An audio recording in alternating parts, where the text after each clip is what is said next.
The shooter in Maine was found dead last night with an apparent self-inflicted gunshot wound to the head in an area near the recycling center from which he had recently been fired.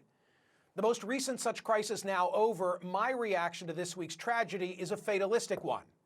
It happened again.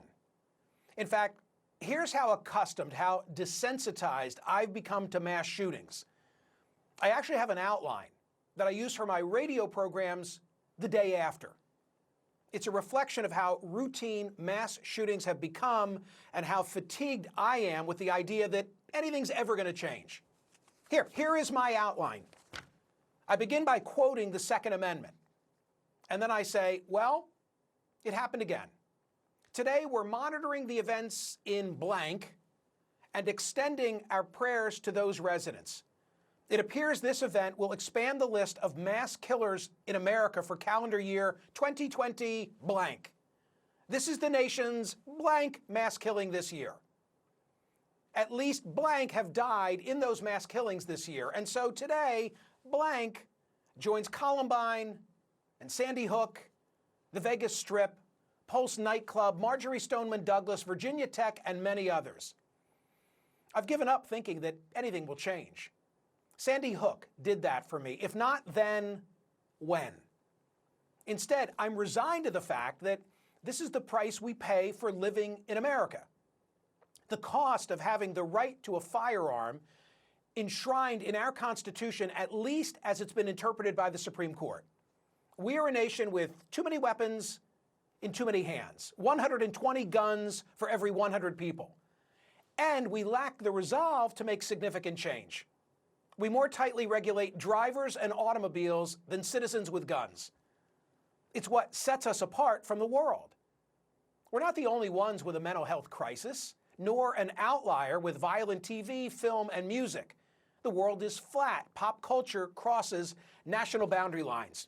What we have that they don't have is language that has been interpreted as ensuring each a right to keep and bear arms. And that was reaffirmed in 2008 in the D.C. versus Heller case, a 5-4 decision in which Justice Scalia wrote for the majority. Scalia looked at the language of the Second Amendment and differentiated between the prefatory and operative clause.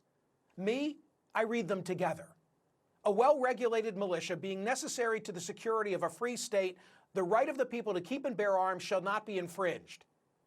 If the right of people to keep and bear arms is uninfringed, then why even mention a militia? Surely the sentence fragment was to be read as a whole. But Scalia and the majority said that the framers didn't intend to make it dependent on a militia. Scalia left states some latitude to tinker at the margins, but not upset the fundamental right of access.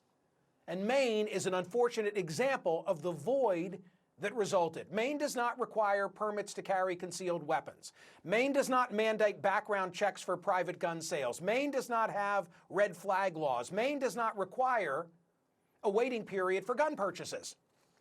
Maybe at some point in the future, Heller gets another look. I mean, after all, I never thought that Roe versus Wade was going to be overturned, but it was with Dobbs. That's not going to happen with the current court, a 6-3 conservative majority. Maybe when Gen Z and millennials elect presidents who nominate progressives to the bench, Heller will get another look.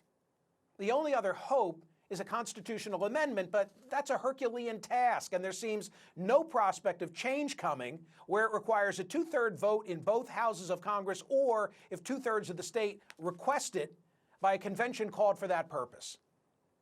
And in the meantime, this is who we are. Today it is blank, and in the future it will be another town and state.